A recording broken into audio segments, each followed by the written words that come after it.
네, 안녕하세요. 오늘은 모두의 딥러닝 10장 딥러닝 모델 설계하기와 11장 데이터 다루기를 준비했습니다. 앞장에서 이제 딥러닝의 기본 개념들을 익히고 이제 기본 개념들을 실전에서 어떤 방식으로 구현하는지를 배우게 됩니다. 이제 먼저 폐암수술 환자의 생존율 예측하기 코드 예제를 통해서 설명을 드리도록 할 텐데요. 이 코드가 딥러닝 코드입니다. 이제 여기 앞부분은 데이터 불러오는 부분이라서 이제 딥러닝 수행되는 부분부터 보겠습니다. 먼저 모델의 정의입니다. 모델이라는 함수를 선언하면서 시작합니다. 모델은 시퀀셜, 이 부분은 딥러닝의 구조를 짜고 층을 설정하는 부분입니다. 그 다음 모델.컴파일 부분은 앞에서 정한 모델을 컴파일하는 부분입니다. 다음으로 모델.pit은 모델을 실제로 실행하는 부분이 되겠습니다. 모델을 설정할 때 입력층, 은닉층, 출력층을 모두 설정할 수 있습니다. 먼저 시퀀셜 함수를 모델로 선언을 합니다. 여기서 시퀀셜은 케라스 모델 중에 하나로 모델이 순차적인 구조로 진행할 때 사용합니다. 다중 입력 및 출력이 존재하는 등의 복잡한 모델을 구성할 수 없다는 단점이 있습니다. 이제 두 번째로 모델.add라는 라인을 추가하면서 새로운 층을 만들게 됩니다. 이제 맨 마지막 층은 결과를 출력하는 출력층으로 마지막 줄 빼고 나머지는 모두 은닉층의 역할을 합니다. 각각의 층은 댄스라는 함수를 통해 구체적으로 구조가 결정됩니다. 댄스 부분을 자세히 보자면 함수의 여기 첫 번째 인자는 몇 개의 노드를 2층에 만들 것인지를 정하는 것입니다. 그 두 번째 인자에서는 입력 데이터에서 몇 개의 값을 가지고 올지 그것을 정하는 것입니다. 그 다음 세 번째 인자는 활성화 함수를 설정하는 것인데 여기서는 렐로 함수를 사용하였습니다. 렐로 함수는 경사 함수라고도 하며 0 이하의 값은 다음 레이어에 전달하지 않는다는 특징을 가지고 있습니다. 기울기 소실 문제가 발생하지 않고 기존 활성화 함수에 비해 속도가 매우 빠르기 때문에 가장 많이 사용되는 활성화 함수 중에 하나입니다.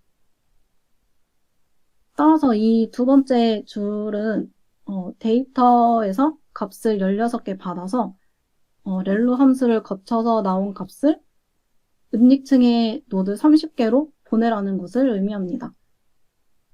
이제 마지막 줄인 출력층은 출력값을 하나로 정해서 보여줘야 하기 때문에 출력 노드 수는 1개, 그리고 활성화 함수는 시그모이드 함수를 사용하겠다고 이렇게 의미합니다. 그래서 이제 그림으로 보게 되면은 이제 입력값과 이제 두 번째 은닉층을 이제 출력층으로 이렇게 보내는 모양으로 볼 수 있습니다. 그 다음은 모델 컴파일 부분입니다.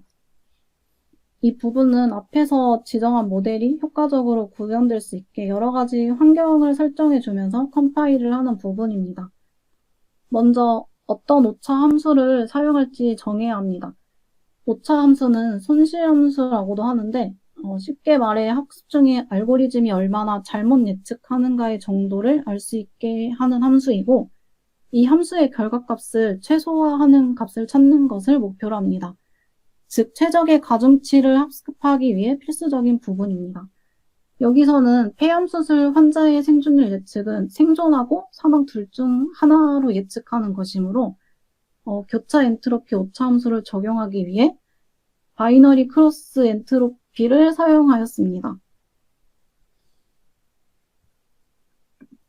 그 다음으로 이제 오차 함수 종류에 대해 설명을 드린다면 크게 평균 제곱 계열과 교차 엔트로피 계열로 나눌 수 있습니다.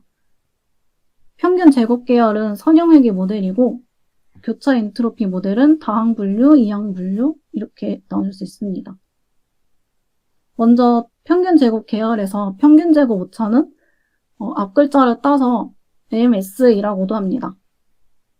예측한 값과 실제 값 사이의 평균 제곱 오차를 정의를 하고 차가 커질수록 제곱 연산으로 인해 값이 더욱 뚜렷해집니다. 제곱으로 인해서 오차가 양수, 음수 구분하지 않고 누적값을 증가시킨다는 특징이 있습니다.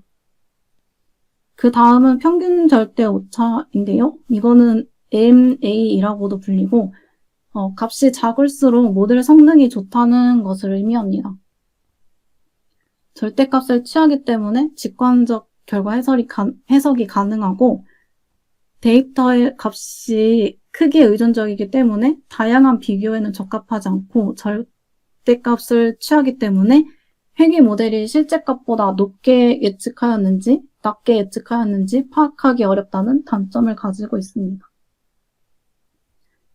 그 다음 평균 절대 백분율 오차인데요. 이거는 MAP이라고 합니다. 절대값 오차를 절대값으로 나눈 후 평균을 내는 방법입니다. 그 다음은 평균 제곱 로그 오차인데요. 이거는 앞 글자를 따서 이것도 MSLE 이렇게 부르기도 합니다.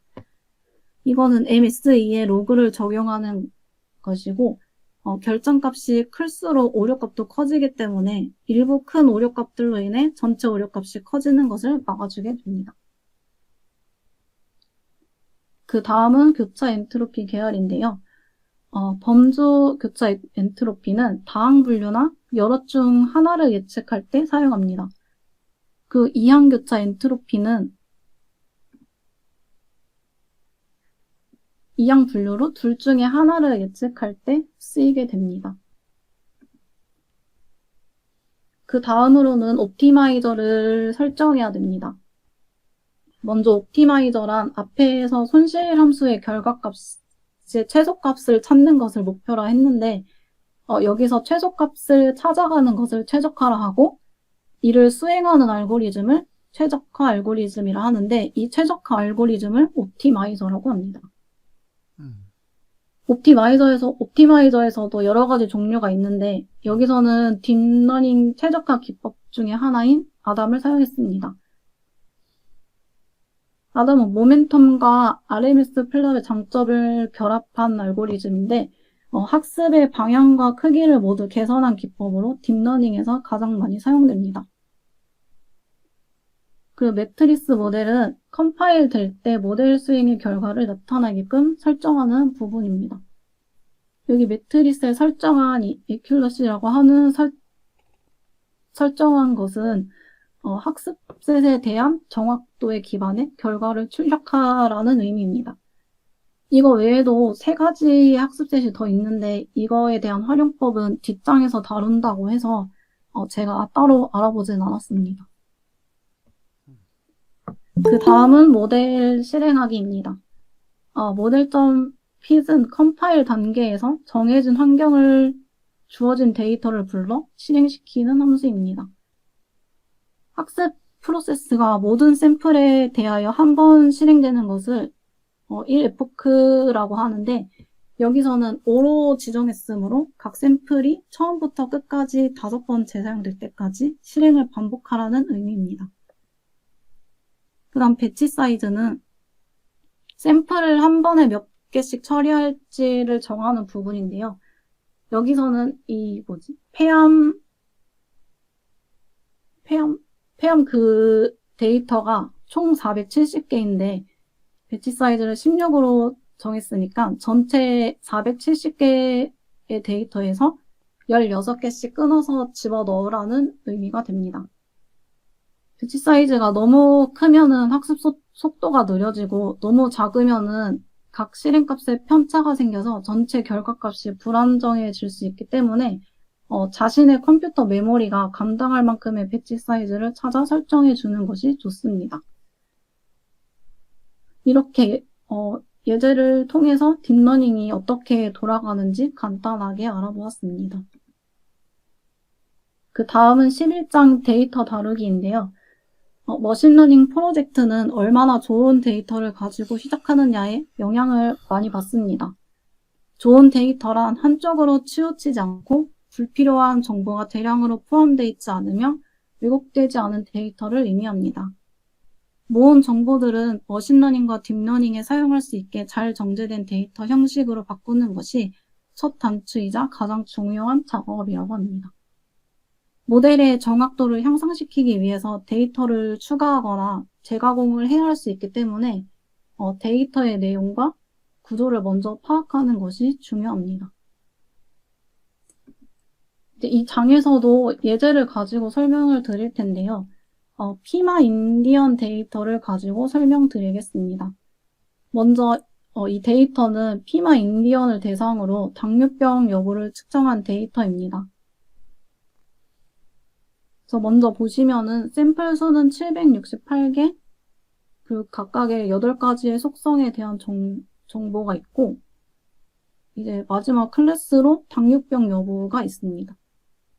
이제 이거는 이 속성에 따라 당뇨병과 어떤 연관관계가 있는지 알아보는 그런 예제입니다. 먼저 데이터 분석하기 전에 전처리하는 과정인데요. 먼저 필요한 데이터들을 불러옵니다. 그 다음에 불러온 데이터들의 내용을 간단히 확인할 수 있게 헤더 함수를 이용해서 데이터의 첫 5줄을 불러보았습니다. 그 다음으로 정상인과 당뇨 환자가 각각 몇 명인지 조사해 봅니다. 밸류 카운트 함수를 이용하면 각 컬럼의 값이 몇 개씩 있는지 알 수 있습니다. 그래서 결과를 보시면 정상인은 500명, 당뇨병 환자는 268명이 나오는 것을 알 수 있습니다. 그 다음으로는 각 정보의 특징을 자세히 알고 싶다면 이제 이 함수를 사용해서 출력을 하면 됩니다. 이제 사용을 하면은 샘플 수와 평균, 표준 편차, 최소값, 그리고 각각의 백분위수, 최대값을 이제 컬럼별로 다 보여줍니다. 그 다음은 각 항목이 어느 정도의 상관관계를 가지고 있는지 이 함수를 통해서 알아보려고 합니다. 이제 이 함수를 써서 결과를 출력해 보면은 이제 각각의 그 속성들과 이렇게 상관관계에 대한 그런 수치가 나오게 됩니다. 이제 이 상관관계를 쉽게 알아보기 위해서 그래프로 표현해 보겠습니다. 여기서 사용하는 매플로립은 파이썬에서 그래프를 그릴 때 가장 많이 사용되는 라이브러리입니다. 그리고 여기에 시본이라는 것도 사용하는데요. 이거는 매플로립을 기반으로 좀 더 정교한 그래프를 그리게 해주는 라이브러리입니다. 이제 그래프의 색상과 크기를 결정하고 쇼 함수를 이용해서 출력하면은 아래와 같은 그래프가 나옵니다. 이제 서로 두 항목이 전혀 다른 패턴으로 변화하면 0이고 서로 비슷한 패턴으로 변할수록 1에 가까운 값으로 출력이 됩니다. 근데 이 예제에서 알고 싶은 거는 당뇨병과의 상관관계이기 때문에 여기 마지막에 이게 당뇨병 그 클래스인데 여기를 눈여겨보면 됩니다. 이제 보시면은 1에 가까운 게 이제 여기 플라즈마랑 BMI 그 다음에 이렇게 순서로 나와 있는 그 순서인데 여기서 제일 상관관계가 높은 두 가지를 뽑아서 이제 그래프로 비교를 해보겠습니다. 먼저 이제 매플로립 라이브러리 중에 히스토그램을 그려준 함수를 이용해서 X축에서 가져가야 될 컬럼인 플라즈마 컬럼을 각각 0인 것과 1인 것을 구분해서 불러옵니다. 그 다음에 여기 빈스는 X축을 몇 개의 막대로 쪼개어 보여줄 것인지 정하는 변수입니다. 그 타입은 그래프의 타입을 정하는 것인데 이렇게 비교 가능하게 그래프가 겹쳐진 형태로 보여주는 형태를 사용했습니다. 그리고 이제 그래프를 실행시켜 보면은 아래와 같은 그래프가 나옵니다. X축은 플라즈마 수치이고 Y축은 샘플 수입니다. 그래서 이제 그래프를 보면은 플라즈마 수치가 높아질수록 여기 주황색이 당뇨병 환자인데요. 당뇨병 환자가 많다는 것을 확인할 수 있습니다. 그 다음은 BMI 기준으로 그래프를 그려보겠습니다. 방금 전에 그래프 그리는 것과 동일하고 이제 가져올 컬럼 값만 BMI로 수정해 주고 그래프를 실행시켜 보면은 아래와 같은 그래프가 나옵니다. 이제 여기서도 보시면은 BMI가 높아질수록 주황색이 더 많이 보이는 것으로 당뇨병 환자가 더 많아지는 것을 확인할 수 있습니다. 이렇게 결과가 미치는 영향이 큰 항목을 발견하는 것이 데이터 전처리 과정 중의 하나입니다. 일반적인 머신러닝에서는 데이터 전처리 과정이 성능 향상에 중요한 역할을 하게 됩니다.